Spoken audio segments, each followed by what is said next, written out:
another horse here. Now this is going to be demonstrating a horse that's a little bit more of a sensitive kind of a horse. It's a little bit of a thoroughbred mare. She's an older, experienced mare, but she's a little bit on the ticklish side. So when you go to pick up the foot, when they lift their foot up like that and they don't want you to touch them, what you have to do is you have to slow down the whole process just a little bit and start desensitizing the horse.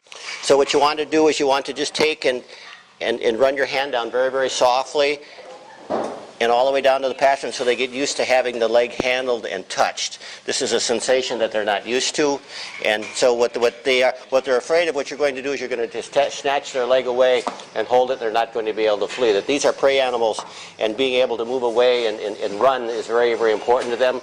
So they're putting a whole lot of confidence in you when you pick up that foot that you're not going to trap them. So on these here, what you want to do is you want to take and touch them with a nice flat hand. Talk quietly to them. Make sure that they understand that they have to stay here. Once you get to that point where they'll accept your hand, then you can start the process of training them to pick the foot up and be very, very quiet and gentle with them. Now, on these horses here, the hind feet are very, very, very important, because when you run your hand down here, lots of times with these horses, their first indication is to kick out, that they don't want you touching them. And so it's very, very important to kind of go in degrees. What you're going to do is you're going to take and you're going to rub the leg nice and quietly until they come back, until they get used to that sensation of having your leg.